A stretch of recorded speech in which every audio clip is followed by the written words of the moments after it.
For the safety of your smile, use Pepsodent twice a day. See your dentist twice a year.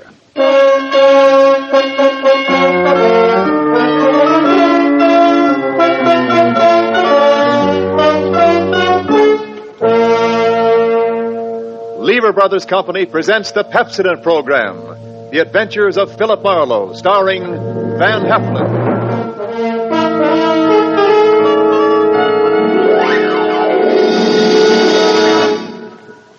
Pepsodent presents Philip Marlowe, Hollywood's famous private detective created by Raymond Chandler. Philip Marlowe, tough, cynical private eye of Murder My Sweet, the sardonic, case-hardened detective of The Brasher Doubloon, The Lady in the Lake, and The Big Sleep. You've seen him in action in all of those top-flight mystery pictures. Now, in order that you may continue to enjoy this exciting mystery series, Pepsodent brings you The Adventures of Philip Marlowe on the air with a cast of noted radio players. And starring MGM's brilliant and dynamic young actor, Van Heflin.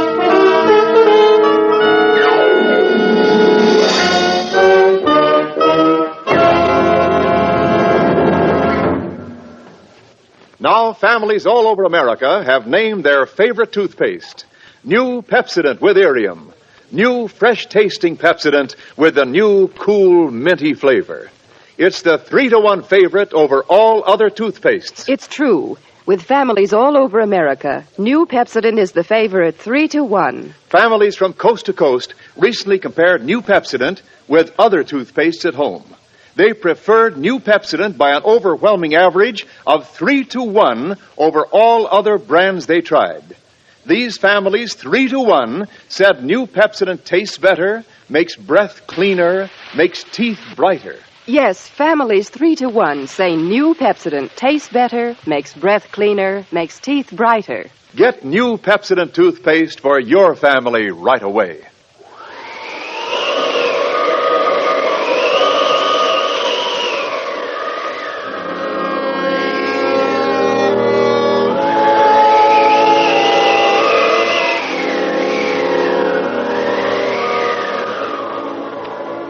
There was a rough desert wind blowing into Los Angeles that evening. It was one of those hot, dry Santa Anas that come down through the mountain passes and curl your hair, make your nerves jump and your skin itch. On nights like that, every booze party ends up in a fight, and meek little housewives feel the edge of a carving knife and study their husbands' necks. Anything can happen when the Santa Ana blows in from the desert.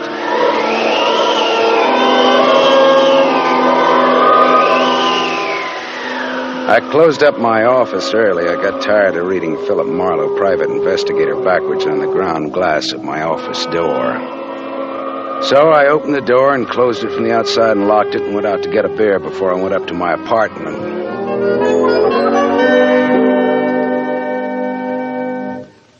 Fill her up again, Mr. Marlin? Marlowe. Marlin is a fish. Yeah, I know. Hey, you bartender. Give me another ride. Drunk again. What'd you expect in this business? Autograph hounds? Make it snappy, you hear? Be right with you, sport. I gotta draw this man a beer. Crying out loud, these stumble bums who come in here... You got another customer, Bacchus? Hey, Bud. You seen a lady in here lately? A lady? Tall, good-looking, brown hair, a print bolero jacket, and a blue silk dress. No, sir. No, sir. Nobody like that's been in. All right, straight scotch, fast. I left my engine running out there. Yes, sir. Yes, sir.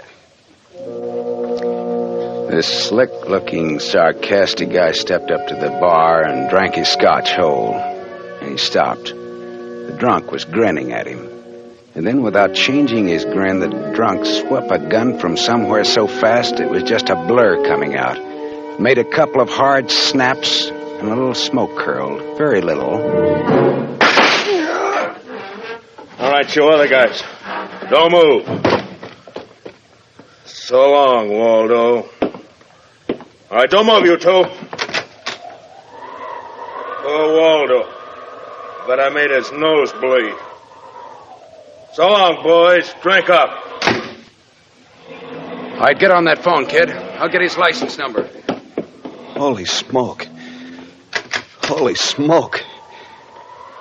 Too late. Drove away with this dead guy's car. Maybe he ain't dead. He's dead, all right. Where's your phone? This is for the police.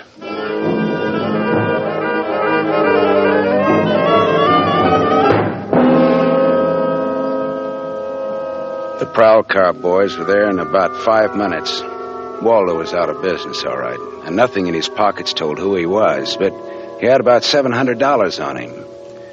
I told the cops what I knew, including about Waldo's tall, brown-haired, pretty girl in the bolero jacket. It was about 9 o'clock when I stepped out of the elevator in my apartment house and almost walked right into a tall, brown-haired, pretty girl in a bolero jacket, waiting for the elevator on my floor.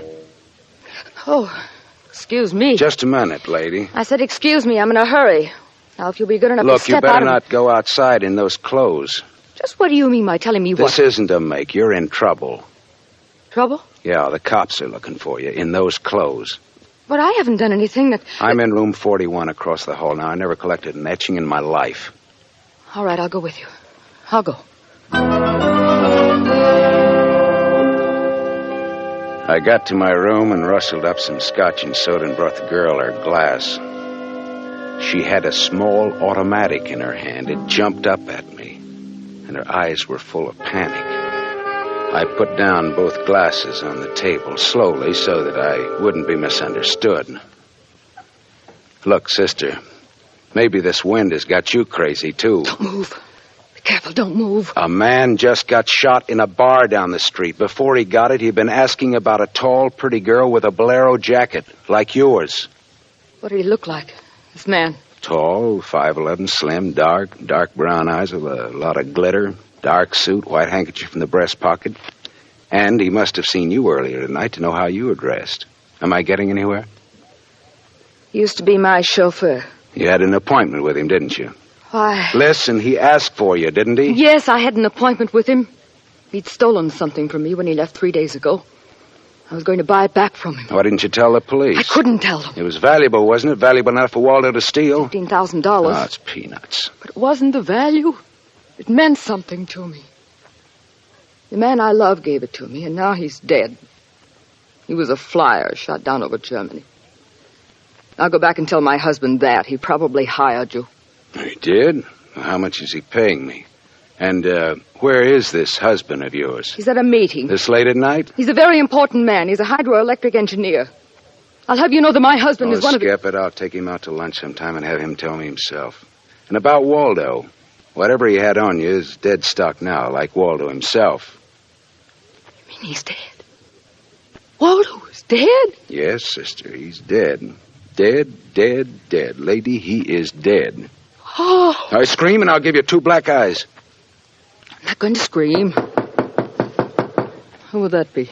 There's a dressing room behind that door. Hide there. Now, don't argue with me. Do it. All right.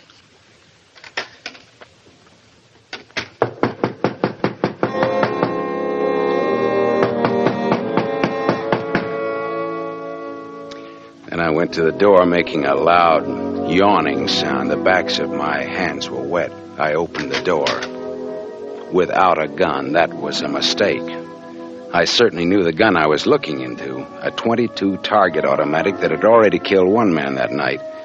And I knew the bald head and the flat, shiny eyes and the face like a poisonous lizard. Baldy put the muzzle of his gun lightly against my throat. I backed into the room, and Baldy kicked the door shut. You alone? Look for yourself. I'm asking, not looking. I'm alone. You and that dumb bartender saw me dust off Waldo. What did Waldo do to you? Who's asking? Just making conversation. He stooled on me on a bank job we did together. Got me 4 years in Michigan pen. How is he? Dead. I'm still good, drunk or sober. Tell me why I came here, pal. You heard the barkeeper and me talking, and I told him my name, where I lived. That's how, pal. I said why. Skip it. The hangman won't ask you to guess why he's there. Oh, you're pretty tough at that, ain't you? But you're slamming off, pal. All right, but you could get that gun out of my neck and try somewhere else. Oh, yeah, sure. Is this better? This suit you all right? Just so it isn't my neck. Save when, pal? It's your party. I leaned against the gun. The door of the dressing room showed a crack of darkness. The crack widened. I began to shake a little. The girl came quietly into the room, but there was white all around her iris. She was scared. She had her gun in her hand, but I was sorry for her. Dead sorry. She'd try to make the door scream. Either way, it'd be curtains for both of us. You scared, mister? You worried about any little thing? I couldn't talk. The girl floated in the air somewhere behind Baldy, and her horrified face was drifting toward us. My mouth was as cold and dry as yesterday's toast. Well, kid, how's it feel? You ready yet? Go on, say the word. Well, don't take all night about it if you're going to do something about it. Why not, pal? I like this. Well, suppose I yell. Go ahead, yell. Go ahead. Put up your hands! Hey, look!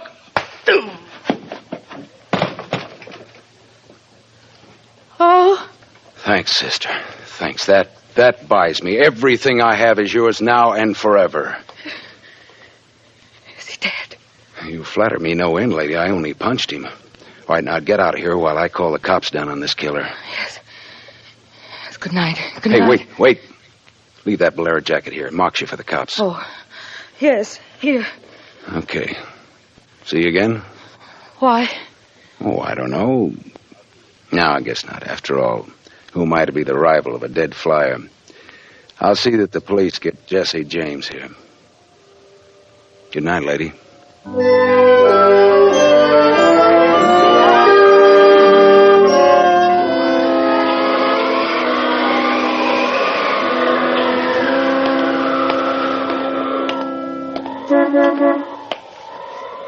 Yeah? You mean me? Yes. Please. Oh, you. Again, huh? Get in. I must talk to you. You want to know what happened at headquarters, huh? Yes. Well, I went down there with the law and gave them the story. I left you out of it. Oh, thank you. You saved my life, so no one knows a thing about you. Well, incidentally, neither do I. Well, my name is Mrs. Frank Bosley. 212 Fremont Place, Olympia 24596. Is that what you want? I guess so. Well, there it is. Now, why did you really come back? I wanted my pearls. Pearls? Yes. Pearls, too, huh? All right. Tell me about the pearls. We've had a murder and a beautiful mystery woman and a sadistic killer and a heroic rescue. Now we will have pearls. I was to buy them back from the man called Waldo. Well, I saw everything that came out of his pockets, and there weren't any pearls. Could they be hidden in his apartment? It's possible. Waldo lived on the same floor you do in this apartment house. And why didn't I know him, at least by sight? He moved in last week. He managed to get a sublet. Great, a sort of an amateur magician on the side, huh? It's getting rather late. Yeah. What about your husband this hot, mysterious night? He's still at his meeting. Well, you could have brought him along. You could have sat in the back seat working out a problem in hydroelectrics while... While what? Well, I didn't have any answers. They wouldn't sound cheap or just ridiculous or from the sophomore class in repartee. I had an unlit cigarette in my hand. I threw it out of the window. I took a hold of her and kissed her. She sat very still. I was shaking when I let go of her. Her voice trembled a little when she spoke. I meant you to do that. I wasn't always that way. Only since Johnny Dalmas was killed in the war. He gave me those pearls. 41 of them perfectly matched with a diamond propeller clasp. I'd have loved them if they'd been wooden beads because he gave them to me. I love Johnny. The way you love just one time. You understand that? What's your name? Lola. Lola, how did you explain a $15,000 pearl necklace to your husband? I told him they were imitation, and I bought them myself. How did Waldo latch onto them and what they stood for? When my husband was in Argentina, Waldo and I'd go for long drives. I was restless and wretched because of Johnny. Sometimes Waldo and I had a little drink together, but that's all. But you confided in Waldo about this pearls. I was a fool. And when your husband came back, Waldo stole the pearls and offered to sell them back to you, or he'd tell Papa, huh? I was a fool. And now you think the pearls are upstairs in Waldo's apartment? I suppose it's a lot to ask. No, sweetheart, I've been paid. I'll go look. Wait here, huh?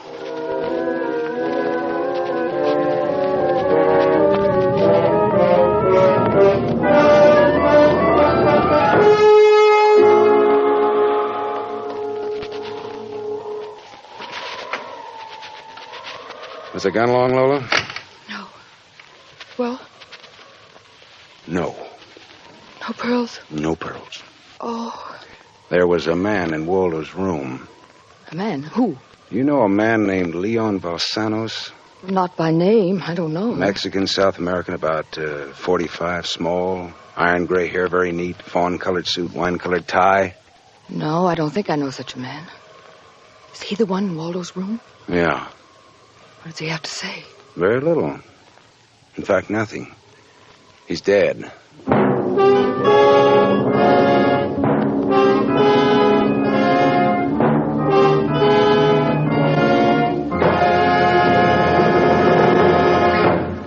You are listening to The Adventures of Philip Marlowe, starring Van Heflin, with music composed and conducted by Lynn Murray. Yes, families all over America have named their favorite toothpaste. New Pepsodent with invigorating Irium foam. New, fresh-tasting Pepsodent with a new, cool, minty flavor. It's the 3-to-1 favorite over all other toothpastes. It's true. With families all over America, new Pepsodent is the favorite 3-to-1. The Farrell family of Evergreen Park, Illinois, preferred new Pepsodent on every single count. The Farrells say new Pepsodent tastes best of all, makes breath cleaner, makes teeth brighter. On all these counts, by an overwhelming average of 3-to-1, families prefer new Pepsodent over all other toothpaste they've tried. It's a fact. Families 3-to-1 say new Pepsodent tastes better, makes breath cleaner, and makes teeth brighter. Remember, this is not just our opinion. It's the honest conviction of the Farrells and other families who compared new Pepsodent with other toothpaste they had at home. Get new Pepsodent, the only toothpaste containing Irium. Get it for your family without delay.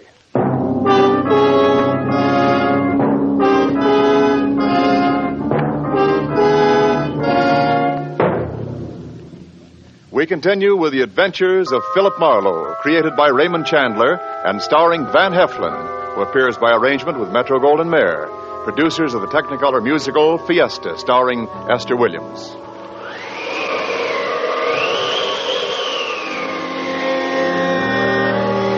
I sat with Lola Barsley in her car listening to that jittery, infuriating desert wind gallop around in the midnight streets.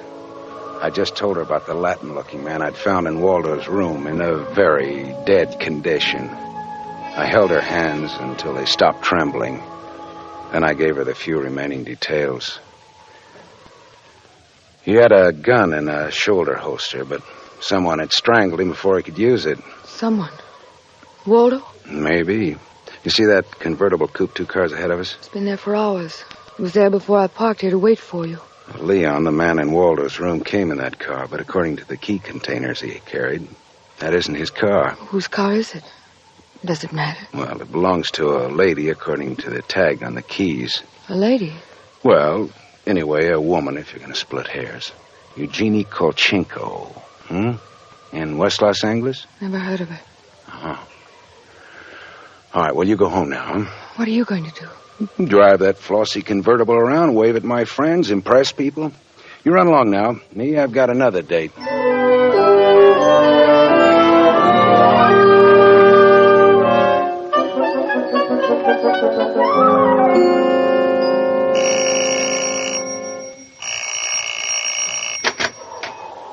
Yes? What is it, please? Miss Eugenie Kolchenko? Yes? What is it? Did you lose or misplace a pigeon gray convertible coupe? What are you saying? Now, don't be alarmed. I found it and I brought it home to you. Come in, please. It is a reward you wish. Shall we say... Snap out of it, Dragon Lady. Who was he? Who was who? The little guy, Leon. You loaned your car to. He's dead. Who was he? Oh, no. Oh, yes. Eugenie. Darling, come here, please. What's the matter, honey? Who is this man? I came about Miss Kolchenko's car. What about her car? The gentleman who borrowed it couldn't return it on account of he isn't alive. He's dead. Darling, he's dead. Well, that's putting it more bluntly, of course. Dead, huh? Completely. Who are you? Philip Marlowe, private investigator. My card. Mm-hmm. You told the police yet? Never do at once what can be deferred pending negotiations. Aesop. I might negotiate. Oh, peachy. What do you know, Marlowe? A man named Waldo was shot in a bar tonight. I happen to have the inside as to who he was, and when I visited his apartment tonight, I found this Leo Balsanos dead.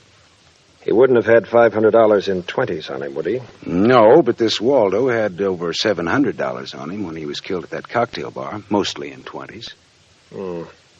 Is there a basis there for negotiations yet? Very well, Marlowe. I'm a married man. There were certain unpaid bills for some stuff Miss Kolchenko here had charged to my account. But you told me I might charge to your account. All right, so I wasn't very bright. That might be the understatement of the decade, but go on. I had the unpaid bill safely in my briefcase. Somehow this Waldo had a chance to steal the briefcase.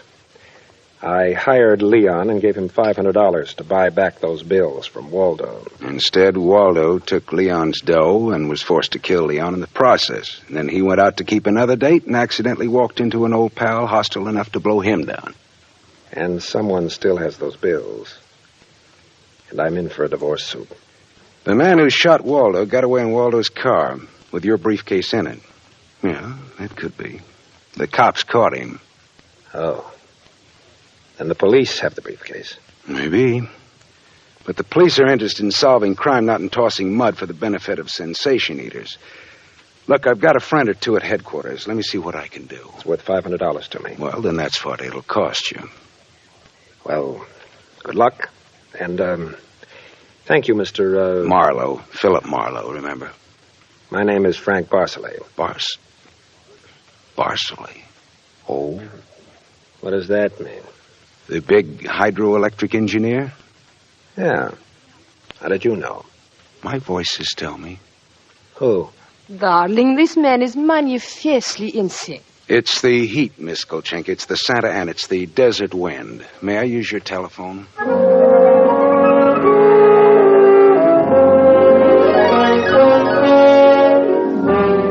Someday I must tell you about Ibarra.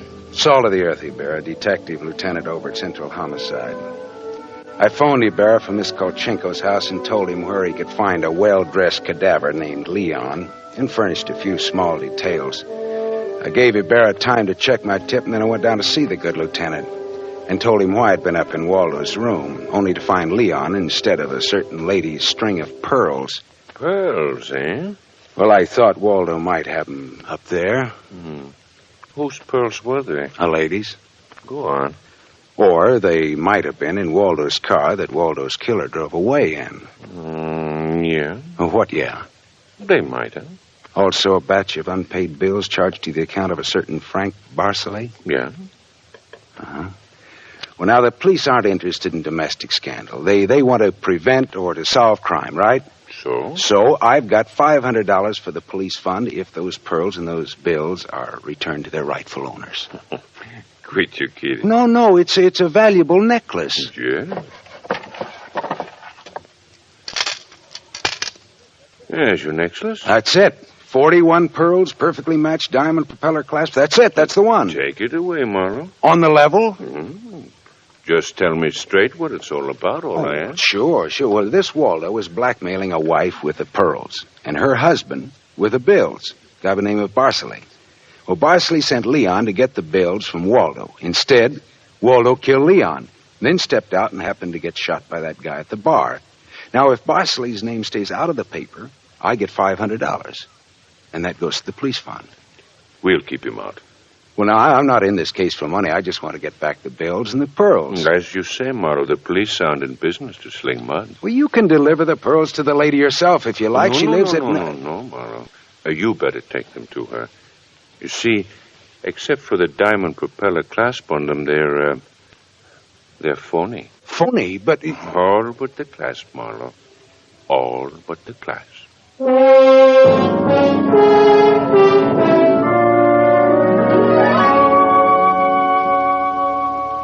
I stared at Ibarra.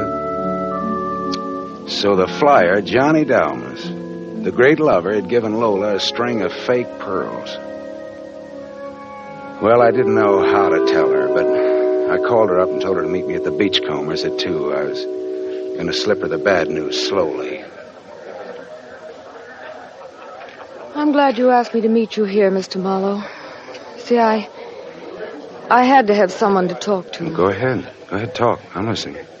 Now, Mr. Marlowe, now more than ever, I must have those pearls. Why? Money trouble? Oh, no. It's just that everything's gone wrong. And this morning, my husband told me we're to separate. Oh, I'm sorry, Lola. But if I had Johnny's pearls, it would be a link with the past and with Johnny. And all he meant to me.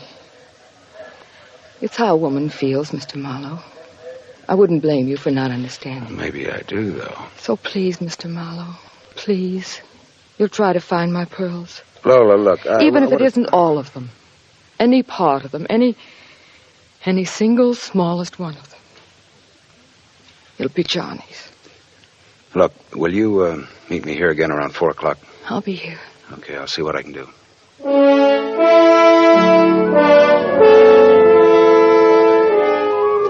There was only one earthly decent thing I could do. I took Lola's glass pearls to a jeweler, and I had him take off the diamond clasp and put it on one of those strings of so-called simulated pearls that they sell you for $3, tax included. And I went back to keep my 4 o'clock date with Lola at the Beachcombers. Well, Mr. Marlowe, anything new? Yes, the police found some pearls in Waldo's car. They found my pearls? No, not exactly. Not exactly. Well, Waldo was getting set to gyp you, Lola. He had the diamond clasp of your necklace attached to a string of cheap imitations. And then he sold the real pearls. Oh, how... Oh. These are the imitations here.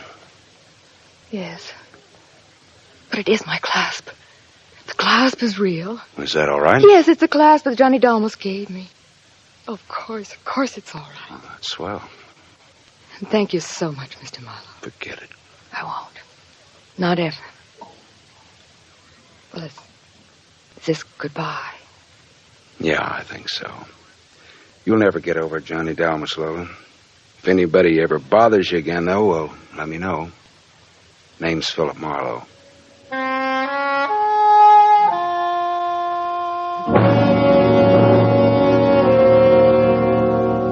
I drove almost to Malibu, and then I parked and walked out on a rock cliff jutting into the Pacific Ocean. Then I reached in my pocket and dug out the string of Bohemian glass pearls that Lieutenant Ibarra had found in Waldo's car. I cut the knot at one end and slipped the pearls off one by one. One by one, I flipped them into the water. The gull swooped down on them and then flapped up again, screaming indignantly. The phony pearls had fooled Waldo and Lola Barsley, but they couldn't fool a seagull.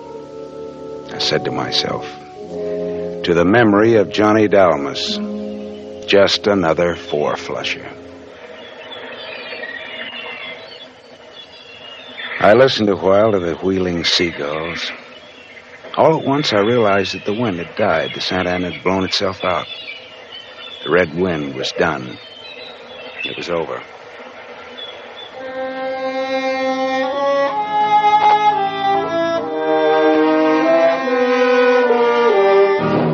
You have just heard Van Heflin starring in the first of a new mystery series, Raymond Chandler's The Adventures of Philip Marlowe, brought to you by the Lever Brothers Company, makers of Pepsodent.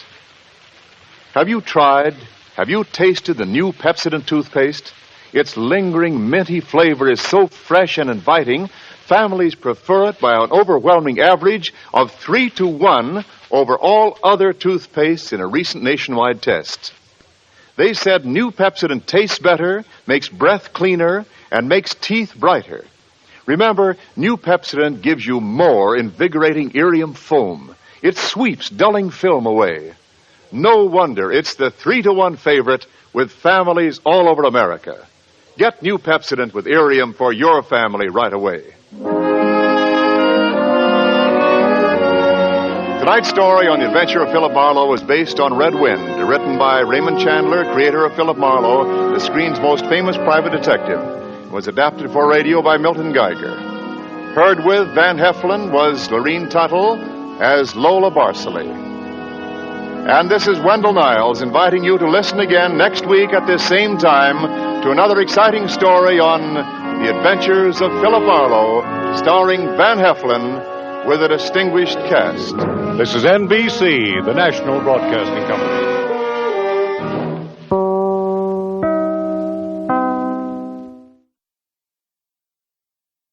For the safety of your smile, use Pepsodent twice a day. See your dentist twice a year.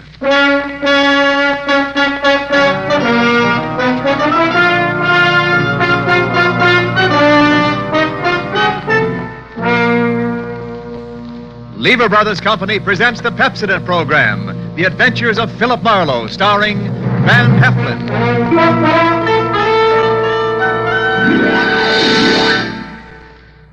Philip Marlowe, the famous private detective of Murder My Sweet and The Lady in the Lake, created by Raymond Chandler, brought to you on the air by Pepsodent, and starring MGM's dynamic young actor, Van Heflin.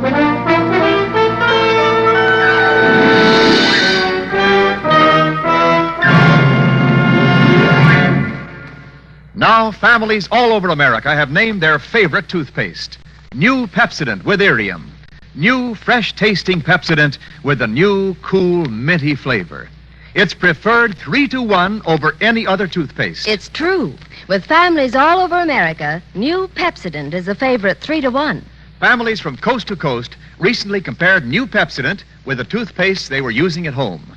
They preferred new Pepsodent by an overwhelming average of 3-to-1 over any other brand they tried. These families, 3-to-1, said new Pepsodent tastes better, makes breath cleaner, makes teeth brighter. Yes, families 3-to-1 say new Pepsodent tastes better, makes breath cleaner, makes teeth brighter. Get new Pepsodent toothpaste for your family right away. Now, Van Heflin in The Adventures of Philip Marlowe.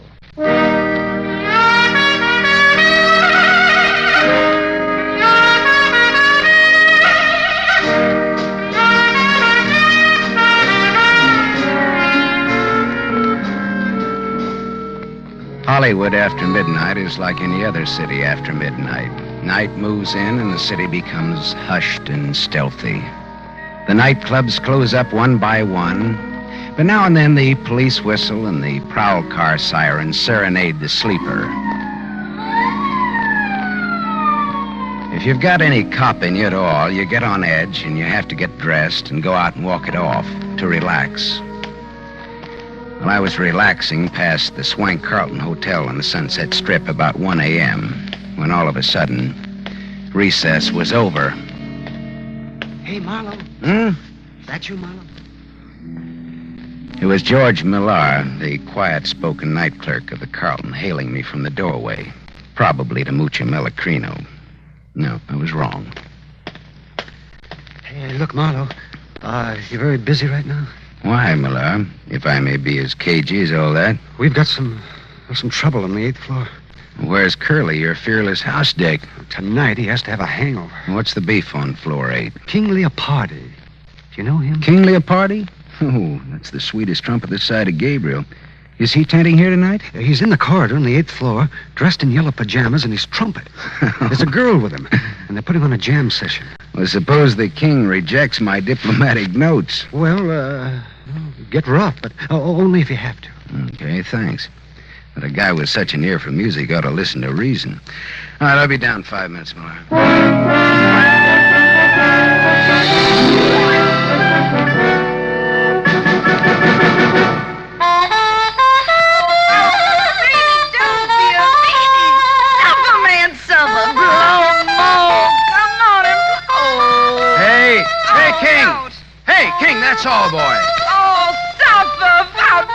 mellow, king in yellow. More schmaltzerino, more. I said, all right, King, the party's over. Hey! Were you addressing me, peasant? I said, wrap it up, can it? Put it on ice. The show is over. Ha! Conk him, king. King Conk, that's what he is, King Conk. Let him have it, king. Fanfare to a nosy house dick. As follows. All right, now look, Yellow Pants. Wrap up your bugle and buzz off. Now hit the grit. Oh, you're tougher than a 40-cent steak, aren't you? Well, this'll make you soft and tender. Here! Attaboy, king. Hit him again for me. All right, hit me with that trumpet, will you? Okay, King. All right, now, come on. Get up, get dressed, and get out. How can he? He's out cold. I'll be glad to pack for him. And you get back to your room, too. Listen, Copper, I don't have to do Get anything. going, sister. Come on, jump.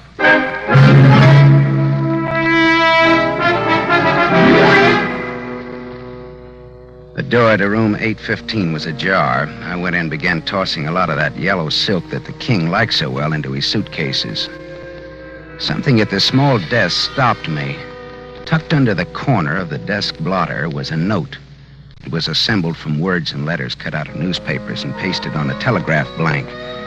It said, 10 grand by Thursday night, Leopardi, or else. Her brother. I slipped the note in my pocket and went out in the corridor just as the king staggered past me into his room. I could get an infection from the dirty look he gave me as he slammed the door after him. The door 2 suites away opened a crack and then shut again very quickly. I went over and knocked. Beat it, Copper. I want to talk to you. I don't want to hear from you. Okay, here I come, sister. Ready or not? I'll blow you down, so help me, I'll let you have it. Lay that pistol down, babe. Come on, Get out come before on. you pick up weight you didn't count on. And what would the little girl be doing with a .25 automatic, I wonder? A girl needs protection with insects like you around. Look, what's your name? Little Bo Peep. Okay, but what does little boy Blue with a horn mean to you? I admire his work. Do you know King Leopardi? No. Well, what are you doing in a place like this? I can tell you can't afford it. What's your angle? I won a soap contest. All right, baby. You want it that way? What are you going to do? I'm going to make a phone call. It won't cost you a nickel. Hello, desk. Millar, it's Marlowe. I'm calling for the lady in room 811. She's checking out.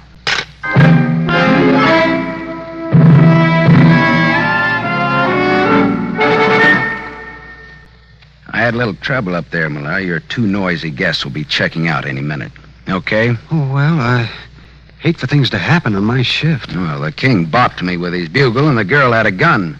Gee, nice people. Yeah, how come you put a floozy like that girl so close to the king? Well, I didn't. Another Quillen, thing. the day man did. Look, there was a receipt for rent to Miss Marilyn Delorme on the telephone table in her room. Well, that wasn't the name she gave Quillen. Apartment 211, Ridgeland Apartments, Cord Street, L.A. She lives right in town in a cheap neighborhood, but she checks in here at a price she can't afford and gives a phony name. Now, why? Why?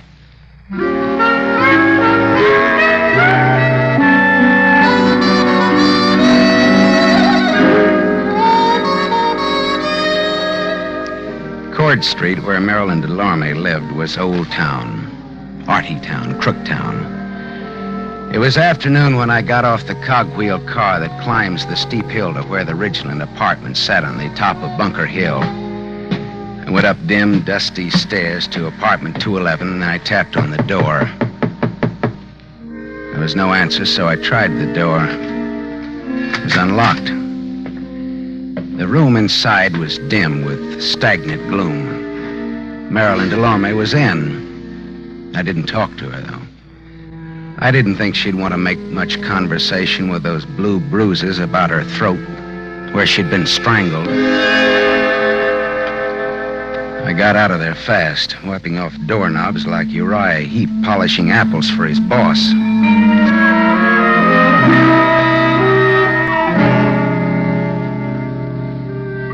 I found King Leopardi at his job at the Club Belvedere. He was relaxing at a table in the bar with a kind of a girl commonly referred to as a knockout. She looked tall, and her hair was the color of a brush fire seen through clouds of dust. I pulled in my chin and then walked over to the table. Hello, Leopardi, old maestro. You remember me? I'm sorry, I can't say that. Why, you dirty keyhole snooper. King, please don't start anything You again. left a certain little note in your hotel room last Get out, night. dime a dozen. That wasn't all. That dame with you I last said night. beat it. King, sit down. Beat it and take this with you. There's not much snap in that punch, King. Would you like to try it again? I have had some drinks. I'll see you later when I'm okay. See you later, too, Dolores, after the floor show. I'm sorry, Miss... Sit down. You've made us conspicuous enough as it is. Now, wait a minute. Sit Look, down. All right, thanks. Well, that's what I get for being a little gentleman and letting him pepper me without a comeback. No, he's always spoiling for a fight. The king just can't control these dukes, can he? You better have a drink. All right. Coke with bitters. That's what I love about Hollywood. You meet so many eccentrics. Yeah, but you see, I'm the kind of a guy who starts with a short beer and wakes up in Shanghai with a full beard. Is this on me or is it on you? Well, that depends. Well, how's champagne? Mum's cordon rouge, shall we say, huh? It's on you. It's on me.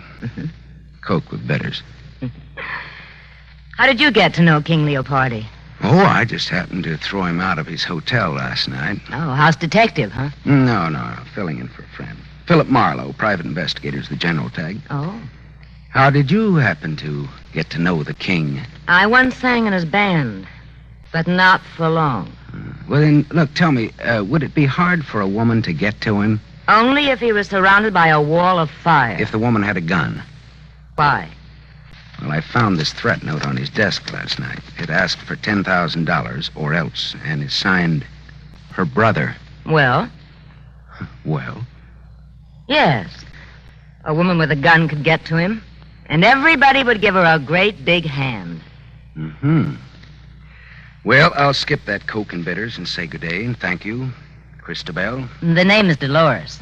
Oh, good afternoon, Miss Drury. Chiozza. Dolores Chiozza.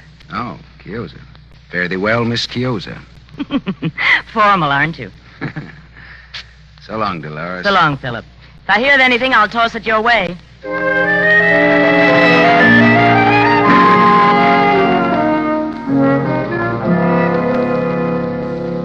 The evening papers carried a squib about Marilyn Delorme found strangled in her Cord Street apartment. That was all, dead end. Until about 1 o'clock in the morning when the telephone started having hysterics on my night table. Yeah, Philip, this is Dolores. Dolores. Dolores? Oh, yeah, sure. Will you come over to my place right away? 2412 Renfrew Street, below Fountain. Hey, wait a minute. It's a I sort don't- of bungalow court. Mine is the last one in line. Well, sure, but wait a minute. What's the matter? Dolores, look, what's the matter? King Leopardi is here, too. King Leopardi. He passed out in my den. It's absurd, isn't it? Yeah, that's absurd. And it'll cost you $20. All right, but hurry. Please hurry. All right, I'll be right over. Phone calls in the dead of night. I should have been a midwife.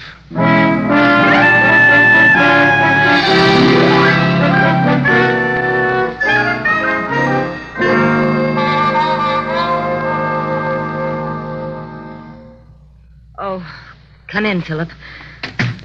I'm sorry I woke you at this hour. That's okay. I always get up around this time anyhow to take my bitters and answer phone calls. Where is he? May I have a cigarette? Sure. Thanks. Right.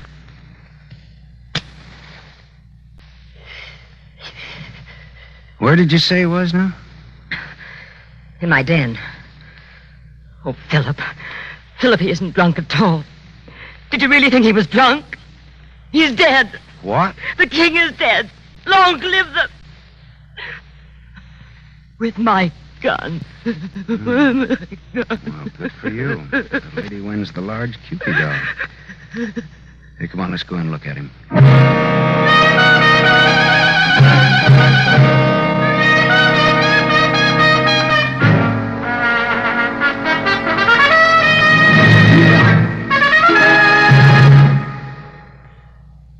You are listening to The Adventures of Philip Marlowe, starring Van Heflin. Yes, families all over America have named their favorite toothpaste. New Pepsodent with invigorating Irium foam. New fresh-tasting Pepsodent with a new, cool, minty flavor. It's preferred 3-to-1 over any other toothpaste. It's true. Families all over America say new Pepsodent is their favorite 3-to-1. The Paul A. Thompson family, Summer Street, Stanford, Connecticut, preferred new Pepsodent on every single count. The Thompsons say new Pepsodent tastes best of all, makes breath cleaner, makes teeth brighter. On all these counts, by an overwhelming average of 3-to-1, families prefer new Pepsodent over any other toothpaste they tried. It's a fact. Families 3-to-1 say new Pepsodent tastes better, makes breath cleaner, and makes teeth brighter. Remember, this is not just our opinion. It's the honest conviction of the Thompsons and other families who compared new Pepsodent with the toothpaste they were using at home. Get new Pepsodent, the only toothpaste containing Irium. Get it for your family without delay.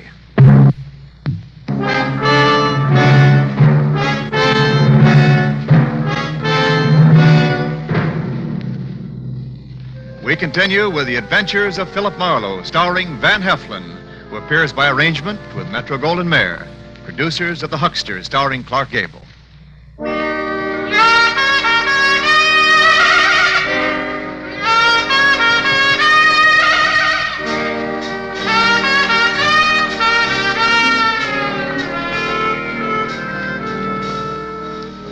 Dolores showed me to the den in the back of the house. Trumpet man King Leopardi was lying on the studio couch, large, smooth, and artificial looking even in death. A small Mauser automatic hung loosely in his right hand. There was a bullet hole in his golden yellow sport coat, right over his heart. Dolores, is this your gun? Yes. Someone gave it to me once. I don't even know how to use it. Oh, no. Oh, I don't expect you or anyone to believe me. Don't expect anything. Just tell it. Well, I was out late. I sing at KFQC on a late 15-minute program. Agatha and I got home about 11:30. Who's Agatha, the cat? My maid. I came into the den for some liquor and fizz water and found him. Like that. I sent Agatha home so she wouldn't find him. Finally, I thought of calling you. Well, he got in here. How? I don't know. Were you ever in love with him?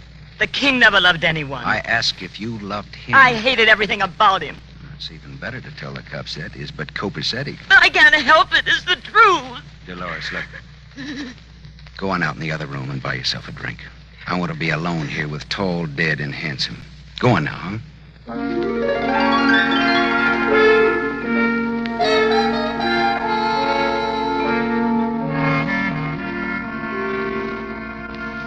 After Dolores had taken her white face out of that room, I could work better.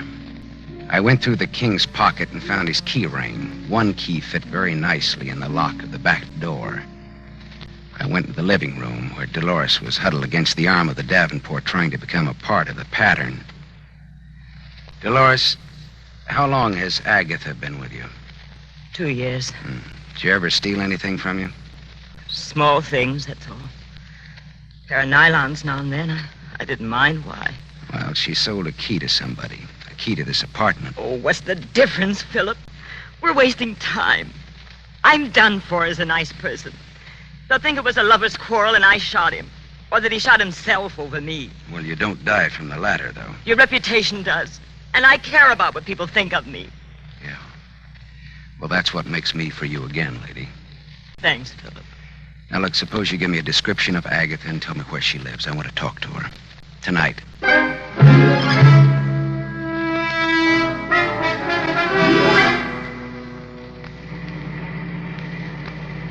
I drove down Brighton Avenue looking for the house Dolores had described to me. All at once, I slammed on my brakes. In the driveway of a vacant house stood a small coupe. Dolores had described Agatha's car, and that was it. And Agatha did not live in an empty house. Well, I got out and walked up the gravel driveway and looked into the car. And then I got back in my own car and drove until I found an all-night drugstore. I phoned Detective Lieutenant Ibarra. Hello, Ibarra. Write this down. Brighton Avenue, 3200 block, west side. Driveway of empty house. Car parked with dead woman in it. When alive, answered to the name of Agatha. Strangled.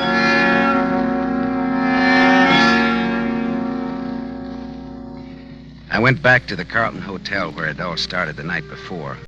Quillen, the head day clerk, was on night duty. That surprised me a little bit. It was 2 a.m. and very empty, very quiet in the lobby. I was fine. Well, if it isn't Marlowe, the old clues man. A good morning, and tripe like that. Hello, Quillen.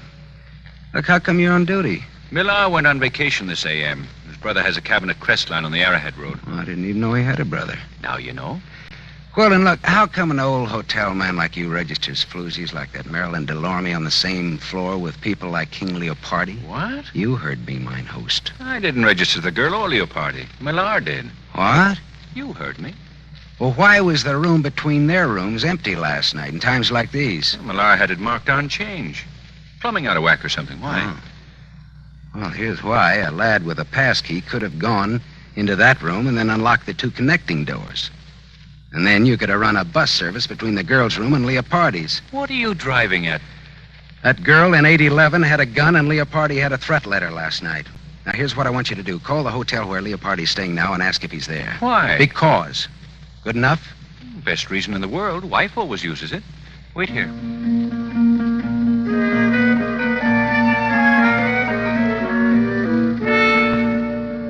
In about 3 minutes, Quillen came back and leaned on the counter again. Leopardi isn't there. I talked to a guy in his suite who was almost sober. He said Leopardi got a call about 11 from some girl. What girl? Well, he didn't know. But Leopardi went out preening himself. Okay, thanks, Quillen. Anything to do with that brawl you had with Leopardi here last night? No, all in the spirit of boyish mayhem. Oh. That 815 has a jinx on it, you know. Girl shot herself there 2 years ago. What? A girl shot herself there. Yeah, you said that, but what girl? I don't know what her real name was. Look here, Quillen. I want to see your hotel files of that day 2 years ago and all the newspaper clippings about it. Come on. All right. Let go of my arm, physical culture. I'll get the keys to the record room.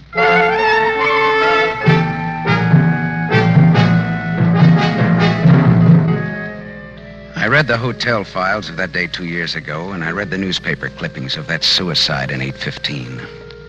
Then I asked Quillen just where George Millar's brother had his cabin in the mountains.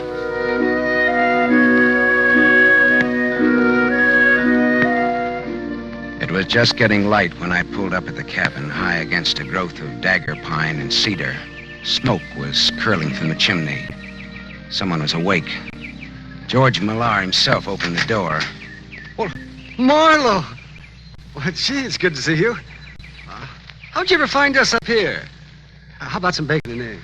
The answer in my brief Marlowe morning manner is yes. Well, that's swell. I'll wake up my brother and we'll all eat together, huh? You don't have to wake me up. I'm up. Oh, hello, Gaff. Who's your friend, George? Gaff, this is Philip Marlowe. You've heard me talk of him. How are you, Marlowe? Gaff Talley. That the name? Yeah, my brother. That's his fighting name. He used to be a heavyweight boxer. Fighter. Boxers dance. Fighters fight. Let's get coffee started, huh? Marlowe's hungry. Yeah, say, I've had a busy night. King Leopardi's been bumped off. Bumped off? Lowbrow killed. Vernacular for murder. The king is dead. Where? How? In a girl's apartment. Nice girl, too. The old suicide gag. But it could ruin the girl. Oh, gee, that's lousy. Yeah, but it won't work. It was murder. What makes you think it was murder? Well, Gaff, the way I cased the job, the kill was supposed to have been pulled in his room 815 at the Carlton Hotel night before last. Is that a fact now? Yeah. I spoiled it by giving the king the merry heave-ho before the girl in 811 could get to him. Didn't I, George? I guess you did, Marlowe. Yeah. Of course, it would have been poetic justice if King Leopardi had been killed in the same room where a girl committed suicide 2 years ago, registered as Mary Smith. Usual name, Eve Talley. Did you hear that, Gaff Talley? Eve Talley. I heard it, Marlowe. So he had a sister named Eve, shot herself in 8:15 at the Carlton. So what? So, George here told me that Quillen registered that professional gun girl in 8:15 night before last. Oh, no. George registered her. So? So, George kept the room between the girl and Leopardi vacant. When everything was quiet, he'd open the communicating doors, and Marilyn Delorme would walk into the King's room, muffle her .25 in a pillow, and shoot the King in his sleep. How am I doing, boys? Fine, Marlowe. How am I doing? Gaff, put away that gun. I'll bet you even checked on 118 Cord Street. I found Marilyn Delorme strangled. She knew too much. For a few bucks, you boys got Agatha to call Leopardi last night from the radio station and pretend she was Dolores with an interesting invitation. The King always had a yen for Dolores, and he came running. You shot the King before Dolores came home and left him in her den. Then Gaff got rid of Agatha. She knew too much, too. Leopardi was the worst kind of a rat, Marlowe. We loved our sister. She fell for him, and he threw her out. She killed herself. Now, what would you do, Marlowe? Take his gun, George. Don't get between us or behind him. This .45 goes right on through. I'll have to take your gun, Marlowe. Well, always treat it like your own, won't you, George? Got it, George? I've got it. Stand out of the way. Does it have to be this way, Gaff? Yeah, it has to be this way. Sure, George and Gaff, the avengers of innocent girlhood in their righteous indignation. Shut up, Marlowe. Lynch mobs, tar and feather merchants, and other laws unto themselves take notice. George and Gaff, they wrote the book. Say your prayers, Big Mouth. Hey, Gaff, there's been enough killing. Get out of No, the way. Gaff, I won't. I swear I'll let you have No, it, too. Gaff! I'm warning you. Goodbye, Gaff.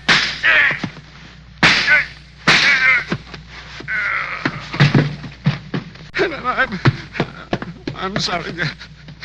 I had to do it. George, he's dead. Listen, I had to do it, Gaff. I just had to. You understand, don't you, Marlowe? Yeah, I understand. He was a killer. He killed 3 people. He wasn't going to kill a 4th. I wanted to finish Leopardo out in the open and take what came, but Gaff tried to do it cute. I didn't know Leopardo was dead until you told me, Marlowe. I believe you, George. Yeah. Here's your gun back, Marlowe. It shoots fine.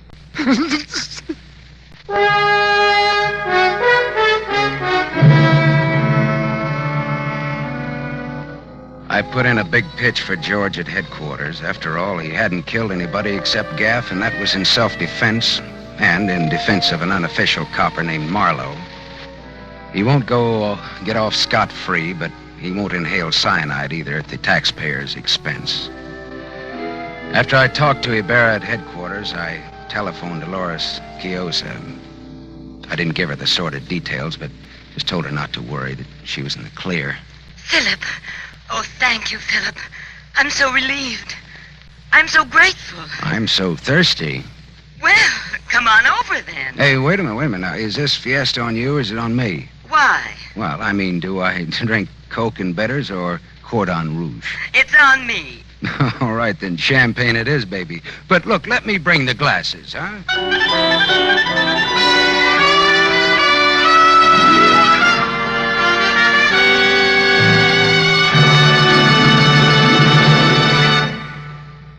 You have just heard Van Heflin starring in the new mystery series, Raymond Chandler's The Adventures of Philip Marlowe, brought to you by the Lever Brothers Company, makers of Pepsodent. Van Heflin will return in just a moment. Men, here's an important announcement. News about a sensational hair tonic discovery. It's Trim Hair Tonic made by Pepsodent. For the first time, science has created a hair tonic with pure virgin olive oil. There's no finer hair and scalp conditioner. Yes, because it contains pure virgin olive oil, Trim Hair Tonic conditions your scalp as it grooms your hair. Get new Trim Hair Tonic during the big 1-cent introductory sale at toilet goods counters now. 2 60-cent bottles, $1.20 value, only 61 cents. Ask for Trim Hair Tonic with olive oil.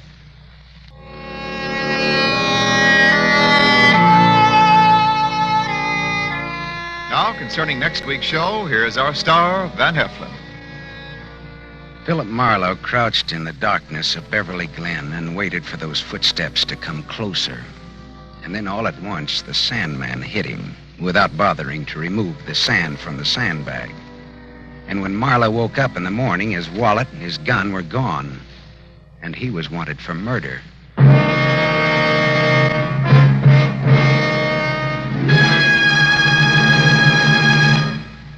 Tonight's story was adapted by Milton Geiger from The King in Yellow by Raymond Chandler, creator of Philip Marlowe, the screen's most famous private detective. The original music was composed and conducted by Lynn Murray. This is Wendell Niles inviting you to listen again next week at the same time to another exciting mystery on the adventures of Philip Marlowe, starring Van Heflin with a distinguished cast. This is NBC, the National Broadcasting Company.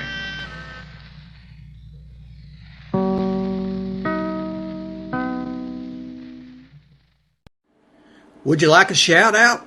Leave a comment in the section below. Tell me who you want to shout out to, who you want to shout out from, and we'll get it up here for you. Hey, we want to say thanks for tuning in. Please like and subscribe so you don't miss any. You got a lot more of these up there. Go check them out under the playlist. Leave us a comment. Tell us what you want to see, what you think, and we'll see you next time.